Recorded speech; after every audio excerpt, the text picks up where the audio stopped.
So hello everyone, very good morning. જય શ્રી રામ. બધાને સવારના વાગી ગયા છે 5 અને જીને પણ ઉઠી ગયો છે. આટલો વહેલો અત્યારે નાસ્તો ફર્સ્ટ ક્લાસ આવી ગયો છે. આપણો ચા અને ખાખરા બંને આવી ગયા છે અને આપણે પણ રેડી થઈ ગયા છીએ ફર્સ્ટ ક્લાસ એકદમ. બહાર આવીને જોયું તો ફૂલ અંધારું હતું મિત્રો. વાગી ગયા હતા 5:20.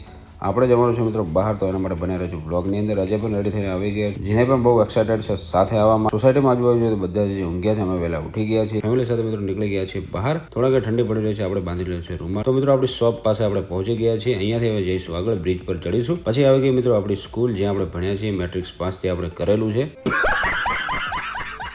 ત્યાંથી મિત્રો થયા આગળ રવાના અને સામે મિત્રો શિવજી ભગવાનનું મંદિર, તો એમને પણ દર્શન કરીએ. મંદિર તો મિત્રો નીચે છે, પણ અમને ધજા દેખાઈ રહી છે. બોર્ડ મસ્ત લાઇટિંગ વાળું દેખાઈ રહ્યું છે. તો ફાઇનલી મિત્રો સારું ડિસ્ટન્સ કાપ્યા પછી જીને લાગી ગઈ હતી તરસ. એને આપણે આપી દીધું પાણી. લઈને આવ્યા હતા ઘરેથી, તો ફર્સ્ટ ક્લાસ પાણી પીને જીને આવી ગઈ છે એનર્જી. તો ફટાફટ દોડવા જ લાગ્યો અને ફાઇનલી મિત્રો આવી ગયા છે ભાલેર ગામ. 1 કિલોમીટર બાકી છે અને દિવસ પણ સારો ઉગી ગયો છે. આ બંનેની ગાડી ઉભો રહેવાનું નામ લેતી જ નથી ભાઈ, આગળ દોડ જ કરે છે. ત્યાંથી હવે જવાનું છે આપણે સુંદરપુરી મહારાજના દર્શન કરવા માટે. તો ત્યાંથી થયા મિત્રો આગળ રવાના. તો ફાઇનલી મિત્રો હવે પહોંચી જ ગયા છે. તો અહીંયા બહારથી મિત્રો લઈશું પ્રસાદી મંદિર માટે અને ફર્સ્ટ ક્લાસ આવી ગયા છે મંદિર.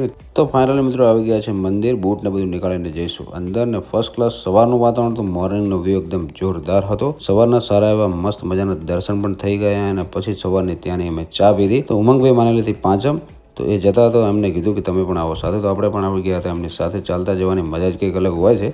અને હવે જઈશું અહીંયાથી ઘર તરફ રવાના. અને પાંચમ છે તો મિત્રો બહાર મેળો ભરાય છે, તો એના માટે બધું સેટઅપ થઈ રહ્યું છે. બધા રમકડાને બધું લઈને આવી ગયા છે સેલ કરવા માટે. ઘરે જવા માટે રોડ પર ઉભેલા છે. કંઈક સાધન મળી જાય તો સારું. પછી એક કાકા અમને મળી ગયા ડીશ. વાત કરતા કરતા નીકળી ગઈ ઓળખાણ, તો કાકા તો અમને આવી ગયા સીધા ઘરે મૂકવા માટે. અને એમને કંઈક ઉતાવળ બહુ હતી એવું લાગી રહ્યું હતું.